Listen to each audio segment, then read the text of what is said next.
On my wedding day, my sister caused a commotion, flung wine, demolished my cake, and yelled, "This is what you get for thinking you're above us." My mother embraced her, saying, "She just needs to release her feelings." I stayed silent. That night I did something no one saw coming. I canceled her college tuition payment. I also froze the apartment lease I'd co-signed. But at 8:40 a.m., they learned the real news. It's strange how one instant can reshape every memory you thought was unshakable. August 3rd was meant to be the best day of my life. 43 guests, gentle jazz floating through the air, the venue glowing perfectly. My fiancée, Emma, looked like she'd stepped out of a fairy tale. I'd toiled for years, consulting jobs, endless flights, sleeping on airport chairs, scraping by on low pay just to keep going. I'd finally built something solid. I thought for once I deserved to revel in it. Bate didn't agree. She arrived late. That should have been my first hint. The vows were done. She strolled in, dressed in a shimmering gold gown like it was a gala. No greeting, no smile. She grabbed a glass of wine and lingered in a corner. I caught her gaze once, and she stared through me like I was a stranger. To an outsider, she might have seemed just sulky. But I knew Bate. That quiet was the calm before the storm. 3 weeks prior, she'd called, sobbing about her car breaking down again. She'd already borrowed $1,200 from me in April for repairs. This time, she said she needed a new car entirely. Urgent, she claimed. I said no. Not because I couldn't afford it, but because I was exhausted from being her fallback. She wasn't even trying anymore, skipping lectures, partying with older crowds, telling our parents she was discovering herself. She hung up without a word. I didn't think she'd bring that grudge to my wedding. I gave her the benefit of the doubt, as always. She waited until the toast. As I stood to thank everyone, to speak of love and building a life with someone who brings calm, Bate stood too. I thought for a moment she might give a speech. My glass was halfway raised. Then she threw her wine. It arced perfectly, splashing across the dessert table, shattering a framed photo of Emma and me laughing on a Hawaiian beach. Then she grabbed the cake and pushed it over. The three-tiered masterpiece, with its intricate sugar designs and custom blooms, crumpled to the floor. She locked eyes with me and screamed, "This is what you get for thinking you're above us," loud enough for the street to hear. The room fell so silent I could hear someone's phone vibrating. Guests glanced around, hoping this was a planned stunt or a bad joke. It wasn't. My mother rushed to Bate like she'd been attacked. "She just needs to release her feelings," she said, cradling her like a refugee. Emma's parents stared at me, stunned. My best man froze. Even the DJ cut the music. No apology, no regret. Bate didn't shed a tear. She just walked out like she'd made her point. I didn't speak. Not because I had nothing to say, but because I refused to let her turn my wedding into her stage. I smiled, whispered to Emma, and signaled the planner. The night dragged on. Some danced, some acted like it never happened, but the joy was gone. The moment was tainted. That night at home, Emma was quiet. She asked if I was okay. I said I was fine. I wasn't, but I was focused. While she slipped out of her dress, I opened my laptop. I logged into the university's payment system and withdrew the $9,400 tuition deposit I'd paid for Bate last month. Then I accessed the rental portal for the apartment I'd co-signed. I locked it, flagged it for review. No approval, no payment, lease frozen. Rent due in 5 days. At 8:40 a.m. Bate called. I didn't pick up. She sent 3 texts. "What's going on? Why's the portal blocked? Did you do this?" I didn't respond. By her 6th text, the fake confusion was gone. The last one read, "Fix this now." I silenced my phone and brewed coffee. I didn't tell Emma right away, not to hide it, she'd have backed me, but because I wanted a moment of calm. The wedding was over. The drama had passed. For the first time in years, I wasn't Bate's safety net. By noon, my mom called. I let it go to voicemail. "Your sister's upset. She feels abandoned. Call me." The irony. She wasn't abandoned when I co-signed her lease, or paid her deposit, or covered her overdrafts, bailout her out of a bad Airbnb deal, sent her $500 just until Friday. which became 4 weeks of silence. No one checked on me then. Bate didn't speak to me for 2 days post-wedding. Then she showed up at my apartment. Emma saw her through the peephole and didn't open the door. Bate pounded for 10 minutes, loud, steady knocks. I opened it, asked what she wanted. She didn't greet me, just demanded. Said she had 5 days to pay rent and had burned through her summer job cash. That she was counting on the tuition deposit, that I had no right to pull it, that I had a duty to follow through. Emma said I wasn't home. A lie, I was in the living room, but I wasn't talking through a door until she showed remorse. She didn't. She left, yelling about her legal rights, claiming I couldn't cut her off without notice. She was wrong. I'd checked the lease. I was the primary signer, she was just the tenant. Legally, I could end it, and I did. 3 days passed. She emailed subject. "Are you really doing this?" She listed her upcoming bills, demanding I reinstate the tuition or she'd have to drop out. If she got evicted, it'd be my fault. Then the guilt trip, she ruined the wedding because she was overwhelmed. I should have understood. I had real money now, she said, and it was changing me. I didn't reply. I forwarded it to Emma with a note. "Here's the circus." Then Bate escalated. She showed up again, this time tailing Emma home from work, trying to slip in behind her. Emma didn't yell. She grabbed Bate's arm, pulled her back into the hall, and said if she tried that again, she'd call the cops. Then, without hesitation, Emma grabbed Bate's hair and pushed her down the corridor. No theatrics, just swift, clean strength. Bate yelped and stumbled. Emma didn't blink. She locked the door like she'd tossed out garbage. 10 minutes later, my phone buzzed. My dad. He sighed and said, "We need to talk about your sister." I asked what about. He said she was spiraling and I needed to help her land. That her wedding outburst was just emotions, not personal. That I should be the bigger person. I told him I'd been that for years. He said not to punish her for one mistake. I said it wasn't one mistake, it was a pattern. I hung up when he started on family harmony. I knew something they hadn't admitted. Bate wasn't spiraling. She was just finally facing gravity. After Emma pushed Bate out, we didn't dwell on it. The air wasn't tense, just still. I poured Emma wine and we sat like nothing happened. But something had shifted, not negatively but firmly. Like Emma had drawn a line in stone and we both knew where she stood. Bate didn't vanish though. She started texting Emma, not me. Apologies laced with manipulation. Long messages pretending maturity but always ending with, "He owes me." Emma ignored them. Blocked her after the 4th. Then Bate changed tactics. She texted our parents claiming Emma had attacked her, that she'd come to make peace and was treated like an animal. That's when the group chat started. My dad created it, me, Emma, Mom, Bate, and wrote, "Let's talk honestly, no yelling, no blocking. We're still family." Bate jumped in first, saying she felt invisible at the wedding, that I'd been flaunting my success for years. My mom added that it was time to move on and forgive Bate while she was still finding her path. She ended with, "She's still your little sister." Emma left the chat. I stared at the screen, then typed 3 lines. "She's not a child. She's 22. She needs to face the cost of her actions." Silence. No replies, no typing dots. Just that heavy digital void louder than any argument.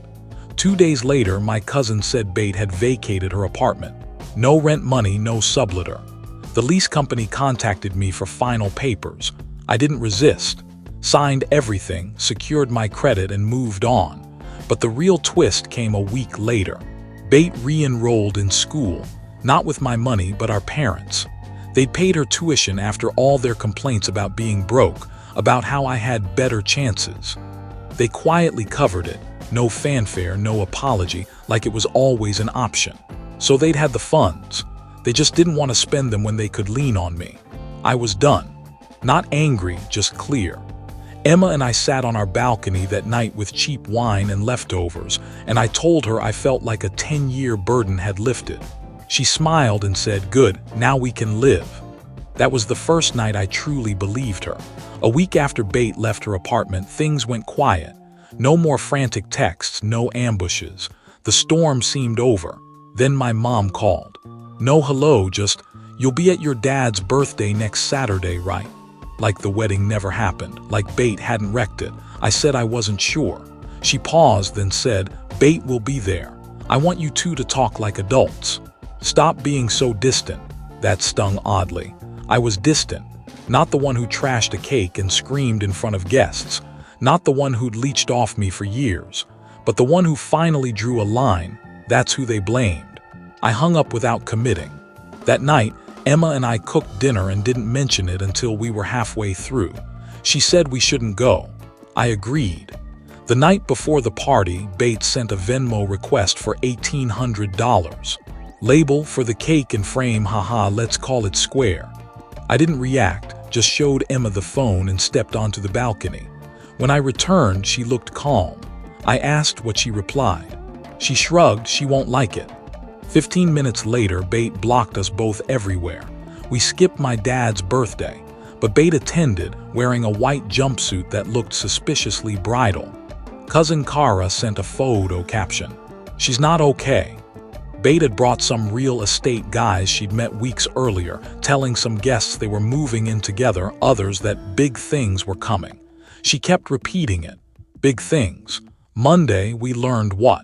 Bait launched a podcast, Family Fractures, Growing Up in the Shadow. The teaser dropped on Instagram and TikTok, her voiceover saying, "I thought family meant trust, and sometimes the closest people hurt you most." It was so dramatic it felt rehearsed.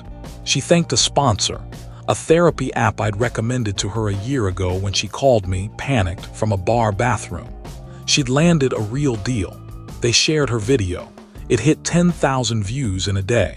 Comments called her brave, asked for advice, said they related. I didn't care about the podcast, but it left me uneasy, like I was being woven into her narrative. Then the twist. She emailed me, subject, "Let's meet." The message was brief. "I want to talk. No drama, just a real conversation. I have things to share. I think you'll be proud." No accusations, no venom, just calm, polished words that didn't sound like her. Emma read it twice and said, "She's not fixing anything. It's a setup." I replied, "Emma's coming too." Bait never responded. But it wasn't over. 3 days later, my parents showed up unannounced at 7:15 p.m. while we ate dinner. I opened the door halfway. My dad waved like it was casual. My mom, purse over her shoulder, looked ready to settle in. She said, "We just want to talk calmly." I gave them 3 minutes. They walked in anyway. Emma stayed in the kitchen, arms folded, silent. No fake smiles. My mom said Bait was in a transformative phase and regretted her mistakes. The podcast was her processing. I shouldn't take it personally. My dad said Bait wanted a relationship but didn't know how to express it. I asked if Bait had actually said that or if they were hoping I'd buy it. They didn't answer. Then my mom dropped the bomb. She moved back in with us. Just for now, until she sorts things out. Emma exhaled sharply. It all clicked. They'd paid her tuition, let her move home. They weren't here to mediate, they were managing me, ensuring I didn't make Bait's life harder. I asked if they'd ever told her the wedding stunt was wrong. My mom said she was overwhelmed. My dad said she didn't mean to ruin it. I asked again, "Did you tell her it was wrong?" Silence. That was enough. They weren't mad at her, they were embarrassed. And the easiest way to erase that was to shift the blame to me. I told them I was done, with the money, the guilt, the games. They could fund her life, but not through me. I said they'd raised a daughter who thinks consequences don't apply. Then I asked them to leave. They lingered but left. Bait didn't reach out after. Her podcast continued. Episode 2, Self-Absorbed Siblings. Episode 3, When They Paint You as Unhinged. Emma and I laughed at that one. A few days later, I checked flights for a trip, somewhere warm, far, free of this mess. Emma smiled. We booked the Maldives, leaving in 6 weeks. No family, no chaos. Just us. 2 days before the flight, Bait sent a fire emoji. No words, no context, like a cryptic jab. I showed Emma while buying luggage tags. She didn't flinch, just scanned her boarding pass and said, "Perfect. Let it burn." I blocked Bait's number. That was the final loose end. Leading up to the trip, everyone else went quiet. No calls from my dad. My mom sent one vague, "hope you're okay" text I ignored. No more lectures or guilt trips. They knew I wasn't their fix anymore. We flew to the Maldives on a Thursday. No layovers, no rush. I watched Emma sleep against the plane window, ocean stretching below, and my mind felt still. No plans, no rescues, just calm. Our bungalow sat over the water, waves lapping beneath the floor. A sign read, "No clocks, let time belong to you." That hit deep. We didn't mention bait. Not until day 4 over breakfast on the deck, waves and birds in the background. Emma asked, "Will they ever admit it?" I knew who she meant. "No," I said, "but they know." And I believe they do, not consciously, but in that uneasy quiet when your go-to scapegoat walks away for good. They know I cleaned up Bait's messes for years. They know they let it slide because it was easier than saying no. And they know now that I'm done being their crutch. Bait stayed with them. No new apartment. Her lease ended quietly and the building relisted it without issue. I signed the final papers, protected my credit, and moved on. Bait never thanked me, never apologized. She won't. But I don't need it. I just needed it to stop.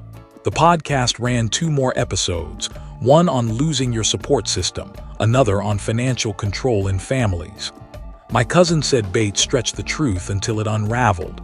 Engagement faded. Sponsors dropped. Then nothing. The silence spread offline. I stopped checking her posts. My mom quit the passive-aggressive texts.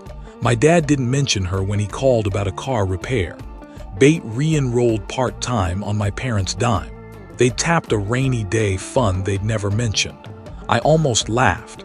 They'd had the money all along, just didn't want to use it until I refused. Emma and I settled into a new life. We moved to a quieter place, away from the city's hum. No more buzzing phones or split bills, just us. I got a new credit card, left co-signing behind, changed my bank password for the first time in years. No more surprise charges or Venmo please labeled "Don't ask." We don't talk about the wedding. It's just a strange blip in a story that's no longer ours. Some nights, we sit on our new porch with wine, watching the neighbor's dog chase fireflies. We talk about real things, books, plans, Emma's new business idea. That old life, it feels like someone else's movie, something I shut off. Sometimes fires don't need fighting. You just let them burn out and walk away finally free. So what are your thoughts on this story? Do you agree with what happened or do you see it differently? Let us know your opinion in the comments. We'd love to hear from you. And if you enjoyed the video, make sure to give it a like. Subscribe to the channel and hit the bell icon so you don't miss any of our upcoming stories. See you in the next one.